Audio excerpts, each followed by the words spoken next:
اللہ من الشیطان الرجیم بسم اللہ الرحمن الرحیم الحمدللہ رب العالمین صلی اللہ علی محمد و آلہ اجمعین واللعنۃ الدائمۃ علی اعداء محمد و آل محمد اما بعد وفقنا اللہ وإیاکم للعلم والعمل الصالح انشاءاللہ تعالی۔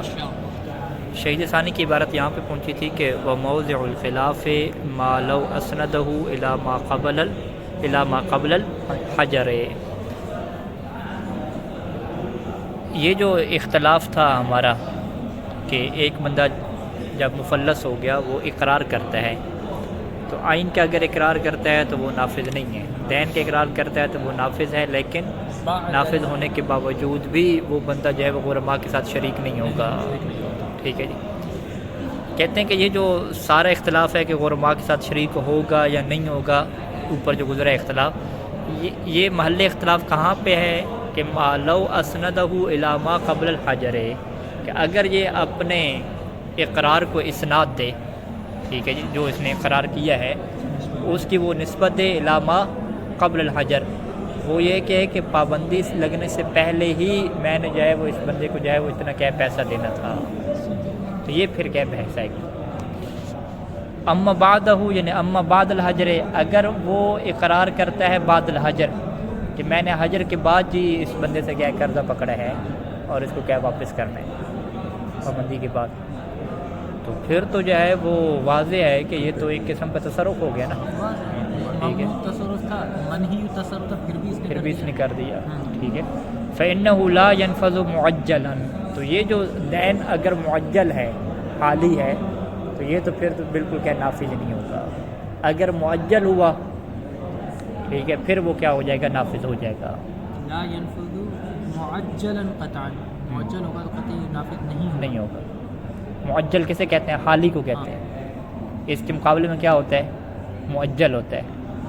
یعنی اگر وہ یوں کہتا ہے کہ حجر کے بعد میں جو ہے وہ فلاں بندے کو اتنا میں نے دین دینا ہے، 1 لاکھ کیا اسے دینا ہے، کب دینا ہے؟ ابھی دینا ہے، انت طلب ہے، ٹھیک ہے، پھر وہ اس کا نافذ نہیں ہوگا۔ لیکن اگر وہ کہتا ہے کہ میں نے اس کا 1 لاکھ دینا ہے اور وہ حجر کے بعد ہی میں نے لیا، لیکن دینا کب ہے؟ اس کو سال بعد دینا ہے، ٹھیک ہے، تو پھر کیا ہے وہ نافذ ہوگا یا نہیں ہوگا، پھر یہ بحث ہے، اس کے بارے میں کیا خاموش ہیں فی الحال، ٹھیک ہے۔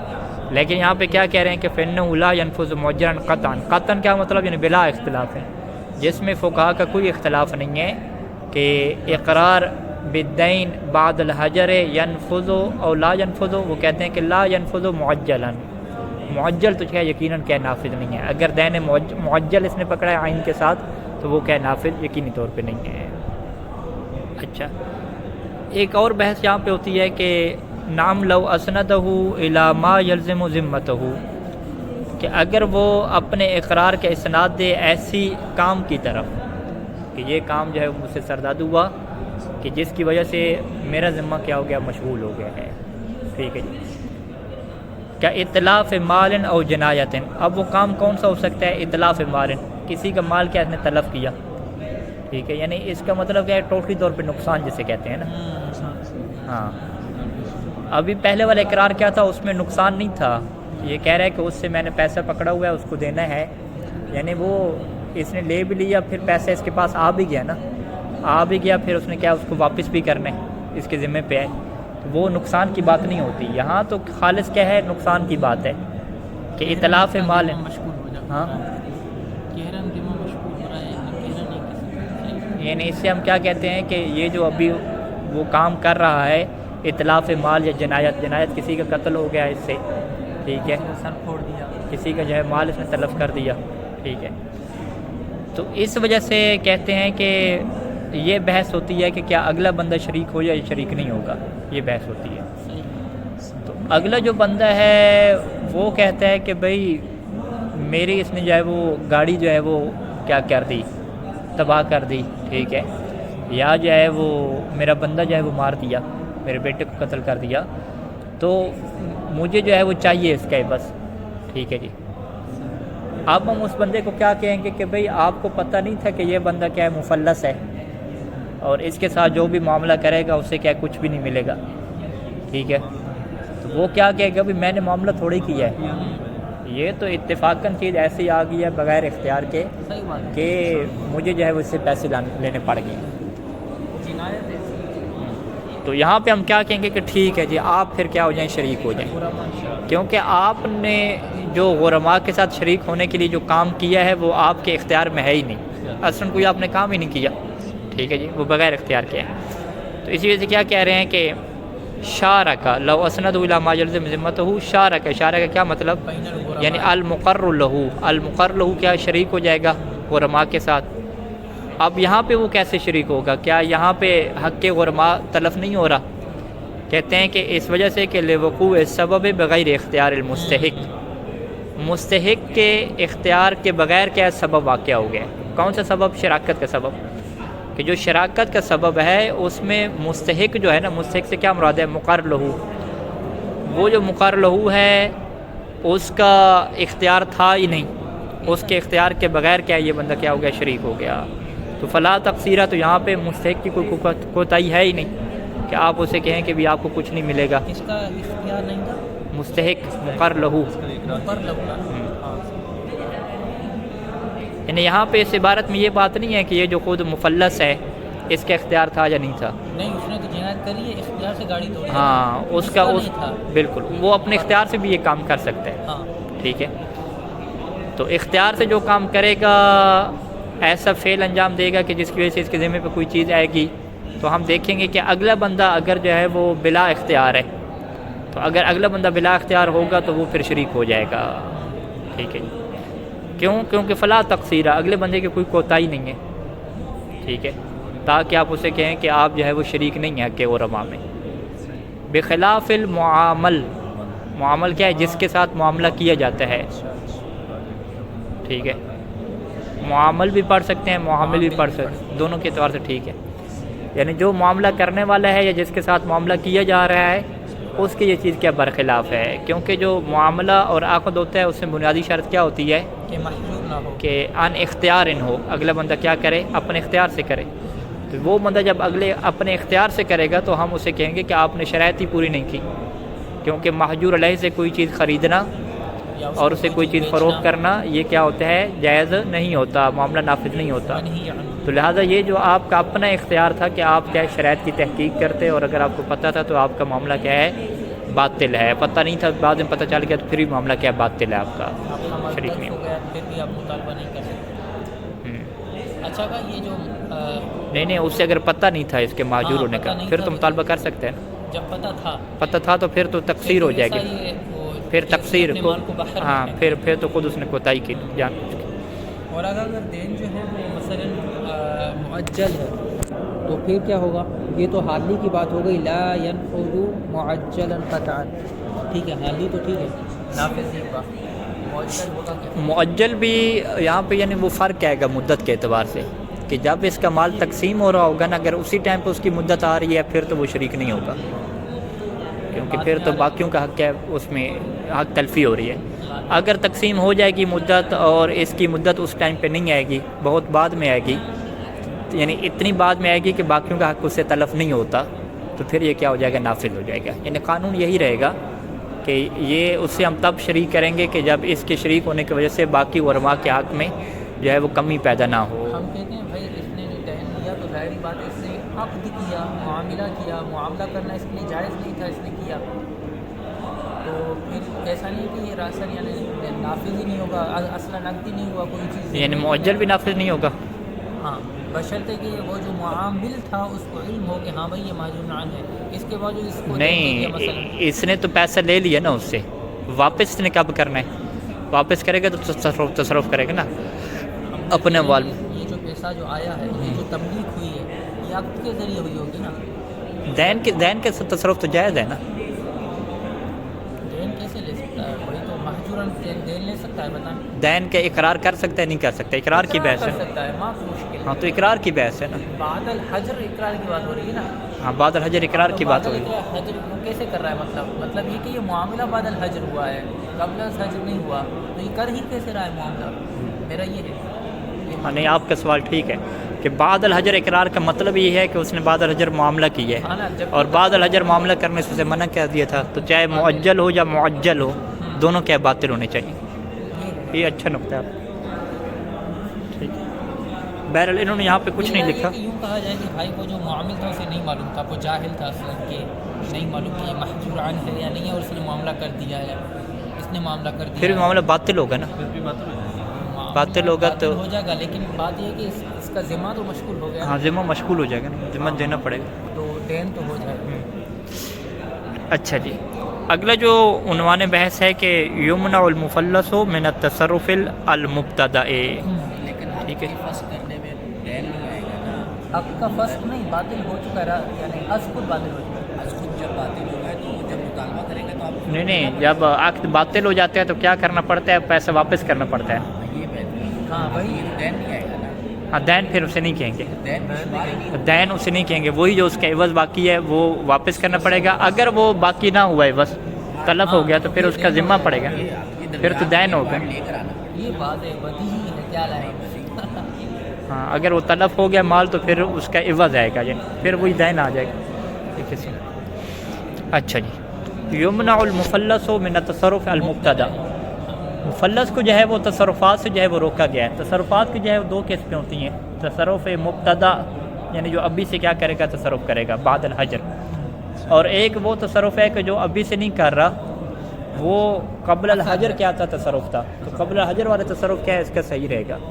اگر اس کا ٹو بی کنٹینیو کوئی ہے, استمرار اگر اس کے کوئی ہے تو وہ بھی کیا ہے بعد میں جاری رہیں گے اس کے. ٹھیک ہے جی. کیا جاری رہے گی دوبارہ بتائیے. یعنی تصرف کی دو قسمیں. حجر کے بعد اگر تصرف کر رہا ہے بالکل نیا نیا, جسے کیا کہتے ہیں تصرف مبتدأ کہتے ہیں, وہ والا تصرف کیا جائز نہیں ہے. حجر کے بعد کیا ہے وہ اپنی چیزیں بیچ رہا ہے, تو یہ اس کے لیے جائز نہیں ہے کہ بھئی اپنی چیزیں آپ نہیں بیچ سکتے.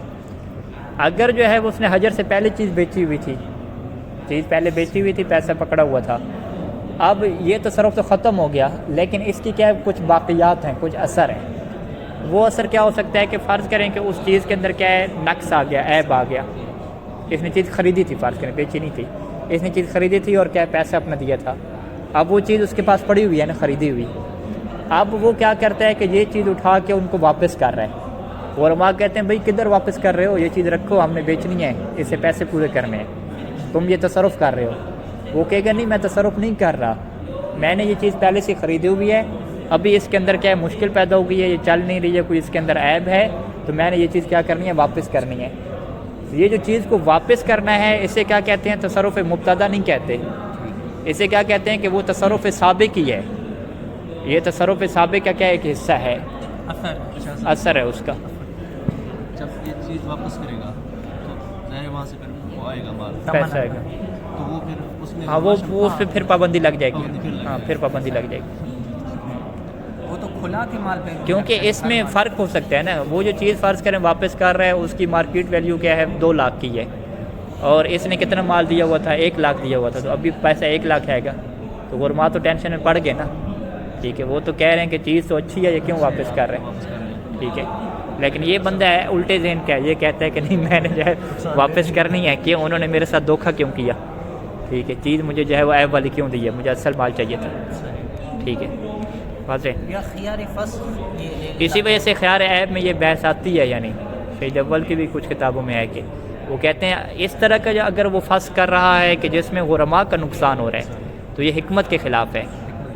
ٹھیک ہے. جس کو تعبیر غبطہ سے کرتے ہیں. تو انہوں نے کہا کہ غبطہ جو ہے وہ علت نہیں ہے, تو ہاں تو یہ حکمت کے برخلاف ہے. لہٰذا کچھ لوگوں نے یہ کہا کہ یہ والا جو فسخ کرنا ہے نا خیار عیب میں, جو حکمت کے برخلاف ہے کہ ان کا نقصان ہو رہا ہے غرماء کا, اس کو کیا فسخ نہیں کر سکتا. تو کچھ نے کہا نہیں, یہ خیار جو ہے وہ مطلق اس کو حاصل ہے, چاہے مسلط ہو یا مسلط نہ ہو, یہ ہر صورت میں کیا فسخ کر سکتا ہے. ٹھیک ہے. تو یعنی یہ کیا ہوگا, ثمرہ ظاہر ہوگا. اب یہاں پہ فقہا نے جو ہے وہ دقت کی, انہوں نے کہا کہ یہ جو محجور علیہ ہے, جس کے اوپر تصرف سے منع کیا گیا ہے, یہ کون سے تصرفات ہوتے ہیں. تو سب کے ذہن میں تبادر اور پہلی بات کیا آئی کہ یہ وہ والے تصرفات جو ابھی کرے گا, تصرف مبتدأ. ٹھیک ہے. لیکن وہ تصرف جو پہلے ہو چکا ہے اور اسی کو ابھی کچھ اثر ہے, اثر تصرف سابق ہے, تو وہ کبھی بھی کیا ہے اس جملے سے ظاہر نہیں ہوتا کہ جی یہ محجور ہو گیا تصرفات سے. ٹھیک ہے. وہ حالانکہ تصرف ابھی کر تو رہا ہے, وہ چیز اٹھا کے واپس کر رہا ہے, لیکن اس سے یہ نہیں کہا جاتا کہ یہ ابھی سے تصرف کر رہا ہے, اس کی پر پابندی ہے. نہیں, یہ پہلے والی تصرف ہے, وہ جو حجر سے پہلے والا تھا, اسی کے کیا ہیں یہ باقیات ہیں, اور اسی کو کیا کہ کر رہے ہیں, پورا کر رہے ہیں. تو یہ ایک فقہا کی فہم ہے کہ ہمیں حجر کے کلمہ سے کیا بات سمجھ آتی ہے کہ جب کسی کو منع کیا جائے تو اس منع سے کیا مراد ہوتی ہے. ٹھیک ہے. وہ جس طرح کے سید سیستانی دامت اللہ علیہ کا ہے کہ جب یہ غسل کے باب میں کیا ہے کہ آپ نے جو ہے وہ سر پہ پانی ڈالنا ہے، صبح ہے نا، پھر کیا ہے دائیں ہاتھ پہ، پھر کیا بائیں پہ کچھ روایات میں ہے. انہوں نے کہا ہے کہ یہ پانی ڈالنا کب کہلائے گا کہ جب پہلے آپ پانی میں نہ ہوں. ٹھیک ہے. اگر پہلے سے پانی میں ہیں تو استمرار. ٹھیک ہے، تو اسے یہ نہیں کہا جائے گا کہ ابھی آپ نے پانی ڈالا اور دھونا شروع کیا ہے، وہ تو پہلے سے دھل رہا تھا. جس طرح سجدہ میں کہتے ہیں کہ آیات سجدہ اس نے پڑھی، یہ پہلے سے سجدہ میں تھا. جس طرح سے ٹھیک ہے. کہتے ہیں کہ ایک مال الماڑی میں میرے پیسے رکھے ہوئے 500، میں نے کہا یہ میں فطرہ کے لیے عزل کر رہا ہوں. ہاں کہتے ہاں. ہیں یہ کافی نہیں، عزل اس پر صدق نہیں تھا، عزل یہ ابھی سے کرو. ہاں ٹھیک ہے. یہ چلے دقیق. ایک بندہ ابھی سجدے میں ہے اور سجدے میں ہے، ادھر سے آیت سجدہ پڑھی گئی تو یہ کہتا ہے چلیں سجدہ ہو جائے، مستمر. تو ہم کہیں گے کہ بھئی سجدہ کرنے کا حکم تھا نا، یہ تو تم سجدہ پہلے سے سجدے کی حالت میں تھے، لہٰذا سر اٹھاؤ اور دوبارہ کرو. دھونے کا حکم تھا تو پہلے سے تمہارا سر کیا دھل رہا تھا، لہٰذا دوڑا باہر نکلو اور دوبارہ کیا دھوئیں. اسی طریقے سے حجر کا کیا مطلب ہے کہ ابھی سے جو ہے وہ تم تصرف کرو گے تو وہ منع ہے. اگر پہلے والا تصرف چلتا آ رہا ہے تو اسے اصلا تصرف ہی نہیں کہا جائے گا. جیسے یہاں پہ دھونا نہیں کہا جاتا کہ آپ نے دھونا شروع کیا ہے یا آپ نے سجدہ کرنا شروع کیا ہے، ایسے یہاں پہ اسے یہ نہیں کہا جاتا کہ اس نے تصرف کرنا کیا شروع کیا ہے. تو لہٰذا یہ نقطہ جو ہے وہ شہید اول کے ذہن میں بھی ہے، باقی فقہا کے ذہن میں وہ یہی سمجھتے ہیں کہ حجر میں جس تصرف کے اوپر پابندی لگتی ہے وہ تصرف مبتدا ہے. ٹھیک ہے. وہ والا تصرف نہیں ہے کہ جو کیا ہو پہلے سے کیا ہے چلتا آ رہا ہو اور اسی کو کیا فسخ کیا جا رہا ہو اور اسی کے اوپر کیا امر مترتب ہو رہے ہوں، اسی کی پیمنٹ دی جا رہی ہو یا کوئی قبض و اقباض کیا جا رہا ہو. اللہم الا کہ مثلا خیار میں جو ہوتا ہے وہ ملک متزلزل ہوتی ہے، تو خیار میں بھی ایک تصرف مالی ہے، تو اس کو یوں کر تصرف تو ہے، یعنی دیکھیں اس چیز کو رد کرنا واپس کرنا تصرف تو ہے. باقی میں شر کی طرف معاملہ پلٹے گا، پھر وہ دیکھے گا کہ اس کو واپس کرنا دیکھیں علماء کے لیے مصلحت کے مطابق ہے یا ان کے خلاف ہے. نہیں دیکھیں آؤ سب بات یہ ہے کہ تصرف ہے. ہاں تصرف چاہے واپس کرنے والا ہو یا چیز کو جو ہے وہ خرید کے پیسہ دینے والا ہو، دونوں تصرف ہے. دونوں تصرف. میرے پاس یعنی یہ ایک فرض کریں نا، ایک کسی کی گائے ہے، مفلس کی جو ہے وہ گائے ہے، اب وہ اس گائے کو بیچے یہ بھی تصرف ہے، اس گائے کو جو ہے وہ واپس کر دے یہ بھی تصرف ہے. دونوں صورتوں میں گائے تو جا رہی ہے نا. ٹھیک ہے.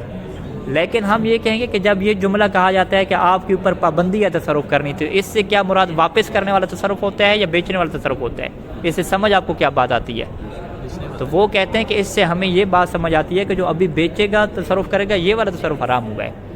جو گزشتہ تصرفات ہو چکے ہیں اور اسی کے تحت اسی ایگریمنٹ کے تحت اگر یہ اس کو واپس کر رہا ہے تو اس کو ہم یہ نہیں کہتے کہ یہ تصرف ہے جس سے پابندی لگی ہوئی ہے. یعنی اس سے کیا مطلب ہے کہ فہم کا مطلب ہے کہ آپ اسے سمجھتے کیا ہیں کہ کون سا تصرف ہے اور کون سا تصرف نہیں ہے. جیسے وہ کہتے ہیں نا کہ بھئی قرآن مجید میں جو کہا کہ چاند جو ہے وہ کیا ہے لوگوں کے لیے مواقیت ہے. ہاں تو لوگوں کے لیے چاند جو ہے وہ وقت کا ذریعہ ہے. اب اس سے سب کے ذہن میں کیا آتا ہے کہ چاند ہم دیکھیں گے آدھی نگاہ سے، جو آدھی نگاہ سے نہیں دیکھا جا رہا وہ اس میں شامل ہی نہیں ہے. ٹھیک ہے. یعنی وہ اس سے تخصصاً کیا خارج ہے. ٹھیک ہے. تمام لوگوں کا معیار بتایا جا رہا ہے. ٹھیک ہے. وہ ہلال ہی نہیں ہے.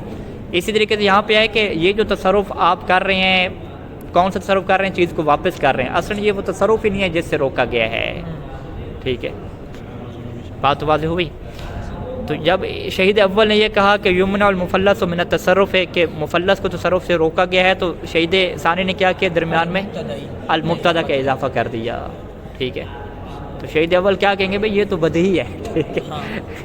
لیکن یہ کہیں گے نہیں، یہ چیز واضح کیا ہونی چاہیے. تو تصرف مبتدا سے کیا منع کیا جاتا ہے؟ فی اعیان اموالہ، کون سا تصرف جو اس کی اموال کی اعیان میں ہو. اعیان کس کے مقابلے میں آ رہا ہے یہاں پہ؟ دین والا تصرف ہو سکتا ہے نا، وہ تو ہم نے نافذ کیا ہے نا دین والا. دین لے سکتا ہے کسی سے؟ دین لے نہیں سکتا. پھر کیسے ہوگا دین والا؟ دین نہیں لے سکتا، لیکن یہ ہے کہ اس کا اگر آپ پہلے اقرار کرتا ہے تو اس کے ہاں اقرار کی بات ہے نا. تو یہ انہوں نے فی اعیان اموال کہا نا کہ اپنے اعیان اموال میں تصرف کرنا. تو یہاں سے یہ سوال اٹھائیں گے کہ اگر وہ کسی سے دین لیتا ہے، ٹھیک ہے، تو یہ اعیان اموال میں تصرف تو نہیں کہلائے گا نا. نہیں، لیکن مسئلہ یہ ہے کہ یہ محجور ہے، یہ دین لے ہی نہیں سکتا نا، مجاز ہی نہیں اس کا. وہ تو ٹھیک ہے، لیکن عبارت کیا ہے یہاں پہ؟ فی اعیان اموال ہی، کہ اپنے اموال کی اعیان میں تصرف نہیں کر سکتا. ٹھیک ہے. اب آپ کیا کہہ رہے ہیں کہ یہ بندہ جب دین لے رہا ہے تو اس نے اپنی آیان اموال میں کون سا تصرف کیا ہے؟ کچھ تصرف کیا ہے عین اموال میں؟ کیا ہے کچھ تصرف؟ کیا ہے، ہاں، کیسے کیا؟ کیونکہ دین انہی سے ادا ہوگا۔ ہاں، آپ کہیں گے یہ جو اس کی آیان اموال پڑی ہوئی ہیں، یہ جو اس نے دین لیا ہے وہ ادا کہاں سے ہوگا؟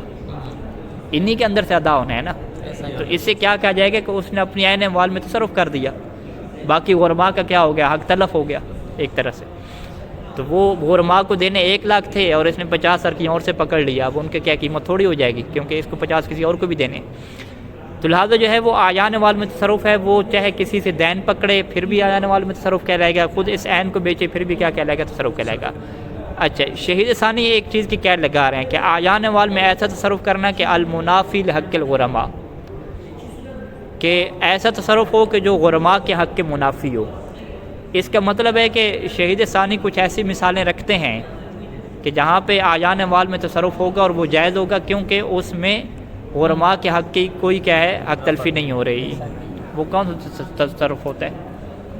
جس میں جب فائدہ زیادہ ہو اور اس سے حق غرماء پورا ادا ہو سکے، اس طرح کچھ۔ اگر ہم مطلق تصرف سے منع کر دیں گے تو حرج وغیرہ لازم آئے گا، مثلا اس کی گائے ہے، اس کو کھانا وغیرہ نہیں، وہ تو آگے بیان کریں گے۔ مستثنیات دین ہوتے ہیں، گاڑی وغیرہ وہ نہیں بیچ سکتے۔ ہمارے یہاں یہ سسٹم نہیں ہے کہ روڈ پہ آ جائے بندہ، یہ نہیں ہوتا۔ ٹھیک ہے، ہر گاڑی اور وہ ڈونٹی والا اور تمام چیزیں یہ آگے مصنف خود بیان کریں گے اس کو۔ ٹھیک ہے، آگے آ رہی ہے بات کہ المنافی کی قید کیوں لگائی ہے۔ اچھا جی، لا میں مطلق تصرف، اسے جو ہے وہ مطلق تصرف سے منع نہیں کیا گیا۔ مطلق تصرف کس کے مقابلے میں ہے؟ تصرف مبتدا کے مقابلے میں۔ ٹھیک ہے جی، اور اسی طریقے سے کس کے مقابلے میں مطلق تصرف؟ کہ وہ آیان اموال میں تصرف کے جو کیا ہو؟ غیر منافی لحق الغرماء ہو۔ ٹھیک ہے، تصرف غیر مبتدا اور تصرف ایسا جو غیر منافی ہو حق غرماء سے، اس تصرف سے منع کیا گیا ہو ایسا نہیں ہے، بلکہ تصرف کے اندر 2 قیود ہیں کہ ایک وہ تصرف مبتدا ہو اور دوسرا کیا ہے کہ وہ منافی بھی ہو حق غرماء کے۔ ٹھیک ہے جی، اب یہ جو ہے وہ قیود جو لگائی ہیں ان کی وضاحت کر رہے ہیں۔ کہتے ہیں کہ واحترزنا بالمبتدا نے تصرف فی مالہ، ہم نے مبتدا نے تصرف فی مالہ کی قید لگائی نا، اس سے ہم نے احتراز کیا بمثل الفسخ بخیار، کہ اگر یہ کسی خیار کی وجہ سے فسخ کرتا ہے تو یہ کیا ہے؟ تصرف ہوگا، تصرف تو ہوگا، لیکن یہ وہ والا تصرف نہیں ہے کہ جو کیا منع ہے۔ ٹھیک ہے جی، کیوں؟ لأنہ لیس بابتداء تصرف، کیونکہ یہ تصرف کی کیا ہے؟ ابتدا کرنا نہیں ہے، بل ہوا اثر امر سابق علی الحجر، بلکہ یہ خیار کیا ہے؟ ایک ایسا تصرف ہے کہ جو اس سابقہ امر کا اثر ہے کہ جو حجر سے پہلے تھا، تو لہٰذا یہ بعد الحجر کا تصرف لازم نہیں آ رہا۔ وَقَضَى لَوْ ظَهَرَ لَهُ عَيْبٌ، یہ کس کی خیار کی بات کی۔ ٹھیک ہے، ایک اور بات بھی کر رہے ہیں کہ اگر اس چیز میں کیا ہے؟ عیب ظاہر ہو جاتا ہے، فی مشترا سابقاً، حجر سے پہلے چیز خریدی ہوئی تھی، اس کے اندر عیب ظاہر ہو گیا، حیوان خریدا اس کا 3 دن خیار تھا، وہ خیار حیوان میں جائے گا، خیار عیب میں آ جائیں۔ خیار عیب، ہاں، خیار عیب میں چیز دی گئی تھی ہاں، لیکن اس میں عیب نکلا، کوئی چیز خریدی اس کے اندر عیب نکلا، صحیح سالم نہیں تھی۔ خون خرید کے آیا ہوگا، خراب تھا۔ ہاں، گھر خریدا اس کے اندر عیب نکل آیا۔ ٹھیک ہے، فرض کریں عیب کیسے ہوتا ہے؟ گھروں میں رطوبت اس کے اندر تھی۔ ٹھیک ہے، فرض کریں چھت کیا خراب تھی، اس طرح کی، تو فل الفسخ بہی، تو اس کو یہاں پر بھی کیا ہوگا؟ فسخ کرنے کا کیا ہوگا؟ اختیار ہوگا۔ اچھا، وَهَلْ يُعْتَبَرُ فِي جَوَازِ الْفَسْخِ الْغِبْطَةِ، غبطہ یہاں پہ مسلط کے مقابلے میں ہوتے ہیں کہ مسلط کیا مطلب؟ خصوصاً غرماء کی مسلط کو دیکھا جاتا ہے نا۔ عام یجوز اختراع، اختراع کسے کہتے ہیں؟ اختراع وہ عربی میں استعمال ہوتا ہے نا کہ آپ بھی اختراع پیش کریں۔ ٹھیک ہے، یعنی کسی رائے کو پیش کرنا، بس کوئی کسی چیز کو اختیار کر لینا۔ ٹھیک ہے، کہ اس میں مصلحت جو ہے وہ شرط ہے یا جو ہے وہ اختراعاً بھی جائز ہے، یعنی بغیر مصلحت کے اختیار اگر وہ کر لے خیار کے استعمال کرنے کو، اس کی تجویز بن جائے، اس کی یہ تجویز بن جائے کہ میں نے جو ہے وہ خیار فسخ کرنا ہے۔ اختراعاً یعنی بغیر مصلحت سے، بے اختیار ہی۔ ٹھیک ہے، اس کے اختیار کے سبب سے، بغیر المصلحت باختیارہ الخیار باختیارہ الفسخ۔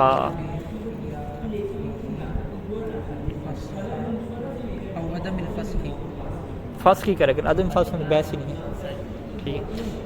الاقوا ثانی, اقوا کیا ہے؟ ثانی ہے کہ بغیر مصلحت کے اگر یہ اختیار کرتا ہے فسخ کو تو یہ بھی کیا ہوتا ہے؟ جائز ہوتا ہے. نظراً الی اصل حکم, اس کی وجہ کیا ہے کہ آپ اصل حکم خیار کو دیکھیں کہ اصل جو حکم خیار ہے اس کے اندر اس طرح کی کوئی قید نہیں ہے. وَإِن تخلفت الحکمت, اگرچہ حکمت کیا ہو جائے؟ الگ ہو جائے, حکمت اس کے اندر موجود بھی نہ ہو. وقیلہ, لیکن قیلہ والا قول کیا کہتا ہے کہ تعتبر الغبطۃ فی الثانی, فی الثانی کیا مطلب؟ فی خیار العیب, کہ خیار عیب میں جو ہے وہ ضروری ہے کہ اگر یہ فسخ کر رہا ہے تو اس کے اندر کیا ہو؟ غبطہ بھی ہو. کس کی مصلحت ہو؟ غرماء کی کیا ہو؟ مصلحت ہو. لیکن دون الاول, اگر خیار عیب کے علاوہ جو باقی خیار ہیں, ٹھیک ہے, اول سے کیا مراد ہے؟ ہاں, دون خیار العیب من اقسام الخیار. ٹھیک ہے, چاہے وہ اقسام خیار ایسی ہوں کہ جو خود خیار اس نے عقد میں رکھا ہو, یا کیا ہے شریعت کی طرف سے ہو, جیسے خیار حیوان ہے. ٹھیک ہے جی, دونوں اس میں آ جائیں گے. تو ایک شرح میں پڑھ رہا تھا, انہوں نے کہا تھا کہ اول سے مراد یہ ہے کہ وہ خیار جو مجعول ہو فی العقد, جیسے عقد میں انہوں نے خود رکھا ہو. ٹھیک ہے, تو وہ خود رکھنا بھی شامل ہے, لیکن اس کے علاوہ خیار عیب کے علاوہ خیار مجلس اور جو خیار فسخ حیوان ہے وہ بھی کیا شامل ہے, جو یہ متعاقدین خود نہیں بھی رکھتے. ہم تو بہت بڑے درویش ہیں. انہوں نے حاشی میں لکھا ہوا ہے بے ثانی الفسق بظہور بلاول سائر الخیار, میں نے اوپر لکھ دیا. ہاں, سائر الخیار. ٹھیک ہے, پہلے ہی حاشیہ لگا ہوا ہے, ہم حاشی پہ حاشیہ لگا رہے ہیں. چلیں اچھا ہو. وفرق المصنف بینہما, مصنف رحمہ اللہ یعنی شہید اول نے بھی ان دونوں کے درمیان فرق کیا ہے. ٹھیک ہے جی, وہ کیا فرق کیا ہے کہ بأن الخیار ثابت بأصل العقد لا علی طریق المصلحت, کہ جو خیار ہوتا ہے نا وہ ثابت ہوتا ہے خود عقد سے, جیسے آپ عقد کرتے ہیں تو خیار آ جاتا ہے, لیکن یہ جو خیار آ جاتا ہے لا علی طریق المصلحت, یہ مصلحت کی وجہ سے نہیں آتا. ٹھیک ہے, بس شریعت نے اختیار رکھ دیا. اب شریعت نے اختیار کیوں رکھا ہے, اس کی علت کیا ہے, یہ ہمیں نہیں معلوم. آپ کہتے ہیں ٹھیک ہے اس کا ایک فائدہ ہے, لیکن جو حکمت اور مصلحت ہوتی ہے اسے آپ علت حکم نہیں کہہ سکتے. یہی ہے. فلا یتقید بہا, بس جب اصل عقد جو ہے وہ مصلحت کی وجہ سے شریعت نے نہیں بتایا کہ اس میں چونکہ یہ مصلحت ہے تبھی ہم خیار رکھ رہے ہیں, تو فلا یتقید بہا, یعنی فلا یتقید الخیار بالمصلحت. جب شریعت نے اعلیٰ طریق المصلحہ نہیں رکھا تو آپ جو ہے وہ خیار کو مصلحت کے ساتھ کیوں قید کر رہے ہیں؟ بخلاف العیب, جبکہ عیب کے برخلاف ہے. یعنی جو خیار عیب جو رکھا ہے اس میں ہمیں کیا نظر آتا ہے کہ مصلحت کی وجہ سے رکھا ہے. عیب نکل ہے تو اگلے کی مصلحت کیا ہے کہ وہ عیب والی چیز اس کے پاس نہ ہو, اس نے صحیح چیز کی پیمنٹ کی ہے تو عیب والی چیز اسے مل رہی ہے. مصنف کہتے ہیں کہ بھئی واضح اشکال ہے آپ کی بات میں, خیار عیب کی روایات پڑھ لیں یا اصل خیار کی روایات پڑھ لیں, کسی جگہ پہ بھی یہ بات نہیں ہے کہ شریعت اس کو کس کی وجہ سے رکھ رہی ہے, مصلحت کی وجہ سے رکھ رہی ہے. ہاں, مصلحت علت تامہ ہے اس کی جعل کی. ہاں, آپ خود کہہ دیں کہ اس میں مصلحت ہے, ایک حکمت ہے, لیکن یہ نہ کہیں کہ اصل خیار کی جو جعل ہوئی ہے, جو اس بات ہوا ہے وہ اسی مصلحت کی وجہ سے ہوا ہے, یہ آپ نہیں کہہ سکتے. واضح. تو اسی وجہ سے کہا کہ بھئی اس میں نظر بین ہے, واضح طور پہ اشکال ہے.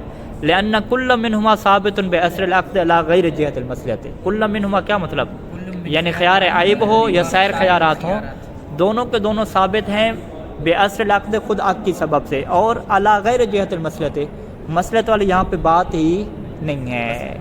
ٹھیک ہے, بغیر مصلحت کی وجہ سے یہ دونوں کیا ہو چکے ہیں, ثابت ہو چکے ہیں. وَإِن كَانَتِ الْحِكْمَةُ الْمُسَوِّغَةُ لَهُ هِيَ الْمَصْلَحَةُ, اگرچہ یہ جو مصلحت ہے اس کو آپ حکمت کہہ سکتے ہیں. ہاں, یہ ایک بحث ہوتی ہے فقہ میں کہ یہ جو علل و شرائع ہے, مثلا شریعت کی جو علتیں وغیرہ بیان کی گئی ہیں, کیا ان کا درجہ جو ہے وہ حکمت کا ہے یا علت تامہ کا ہے. تو فقہا کا کیا سمجھنا ہے کہ یہ جتنی چیزیں ہیں ان کو ہم فقط حکمت کی حد تک رکھتے ہیں, کیونکہ انسانوں کی عقول ابھی تک اس سطح پہ نہیں پہنچی کہ جس سطح پہ جو ہے وہ ان کو چیزوں کی اصل جو ہے وہ علت تامہ شارع اللہ تعالیٰ کی ذات بیان کر سکے. اللہ قدر عقولہم, اہل بیت المسلم ان کی کیا بیان کر دی ہے, حکمت بیان کر دی ہے. تو اسی وجہ سے شہید ثانی اور شہید اول کے اختلاف کہاں پہ ہوگا, یعنی شہید ثانی خیار عیب میں یہ کہیں گے کہ ٹھیک ہے حکمت آپ اسے کہہ لیں, لیکن اصل عقد کے ثابت ہونے کے لیے علت تامہ ہو وہ آپ کہہ نہیں کہہ سکتے. ٹھیک ہے جی. اور دوسری بات کہ آپ یہ کہہ رہے ہیں کہ جی اگر حکمت کی وجہ سے جال ہوا ہے تو حکمت ہوگی تو تبھی خیار عیب وہ استعمال کرے گا، جبکہ اجماع کے آپ کی بات کے برخلاف ہے، والاجماع یہ دوسرا اشکال ہو جائے گا نا، ٹھیک ہے، کہ خیار عیب آیا جو ہے وہ مسلط کی وجہ سے جال ہوا ہے یا مسلط کے بغیر جال ہوا ہے، تو پہلے انہوں نے کہا کہ مسلط حکمت کی جگہ پہ علت تامہ کی جگہ پہ نہیں ہے، دوسرا انہوں نے کیا کہا کہ اجماع آپ کے نظریے کو توڑ دیتا ہے، کیونکہ اجماع کیا کہہ رہا ہے کہ علی جواز الفسخ بالعیب، کہ آپ عیب کے ذریعے سے فسخ کر سکتے ہیں، وَإِن زَادَ الْقِیمَةُ، اگرچہ قیمت بڑھ جائے، اگرچہ قیمت جو ہے وہ زیادہ ہو گئی ہے۔ جیسے گھوڑا خریدا مثلا خادم خریدا تھا، بعد میں وہ فسخ میں تو کیا ہوتا ہے، اس کو گزشتہ قیمت واپس ملتی ہے نا، صحیح، ٹھیک ہے، معیب چیز اگر وہ واپس کرے گا، اس نے 1 لاکھ کی تھی، اسے 1 لاکھ کی واپس ملے گا، لیکن اگر معیب چیز واپس نہ کرتا ہے، اسی کو کیا بعد میں بیچتا ہے تو وہ 1.5 لاکھ کی بک جاتی ہے، ٹھیک ہے، قیمت اس کی زیادہ ہو گئی ہے، اس کے باوجود بھی اجماع کس پہ ہے کہ یہ بندہ فسخ کر سکتا ہے، تو اس کا مطلب کیا ہو گیا کہ بغیر کسی مصلحت کے یہ بندہ فسخ کر سکتا ہے، اس میں اجماع موجود ہے۔ فضلا عن الغبطہ، تو یہ چہ جائے کہ آپ یہ کہیں کہ اس کے اندر جو ہے وہ غبطہ کا اور حکمت کا ہونا کیا ضروری ہے، یعنی غبطہ تو دور کی بات ہے، اس میں تو الٹا کیا ہے، ضرر ہے، نقصان ہے۔ فضلا کی تعبیر کیا ہے کہ یہاں پہ اصلاً حکمت بھی نہیں ہے، اور حکمت سے بڑھ کے یہاں پہ کیا ہے، حکمت کی نفی سے ہو کے الٹا کیا ضرر ہے، تو عند وجود ضرر الاجماع قائم علی صحت الفسخ بالعیب، تو پھر آپ کیا کہیں گے کہ حکمت کا ہونا تو دور کی بات رہ گیا نا، اس کی تو پھر ضرورت ہی نہیں رہی۔ اچھا جی، اب یہاں پہ یہ ساری کی ساری وضاحت کس کی تھی، جو شہید ثانی نے المبتدا کی جو ہے وہ قید لگائی تھی، اس کی کیا ہے، اسی کے ضمن میں یہ بات چلی۔ ابھی آگے تصرفات کی کیا کہہ رہے ہیں، تفصیلات دے رہے ہیں۔ وہ شامل تصرف فی اعیان الاموال ما کان بعوض وغیرہ، اعیان اموال میں تصرف کیا جاتا ہے چاہے وہ عوض کے ساتھ ہو یا بغیر عوض کے ہو، دونوں کو شامل ہے۔ عوض کی کیا مثال آپ دیتے ہیں کہ وہ اپنی چیز کیا ہے فروخت کرتا ہے، بیع کرتا ہے، اور بدلے میں کیا ہے عوض لیتا ہے۔ بغیر عوض کی کیا مثال ہے کہ وہ اپنی چیز اٹھا کے کیا ہے دے دیتا ہے، ہبہ کر دیتا ہے۔ اور وما تعلق بنقل العین والمنفعت، چاہے وہ تصرف کیا ہے نقل عین کے ساتھ ہو یا نقل منفعت کے ساتھ ہو۔ نقل منفعت کی کیا مثال ہوتی ہے، نقل منفعت کی مثال، ہاں کرائے پہ دینا، ایجار پہ دینا۔ گھر بیچتا نہیں ہے، گاڑی بیچتا نہیں ہے، لیکن اسے کیا کرائے پہ دیتا ہے، کرائے پہ دے کے پیسہ کما رہے ہیں، تو یہ بھی تصرف کیا حرام ہے۔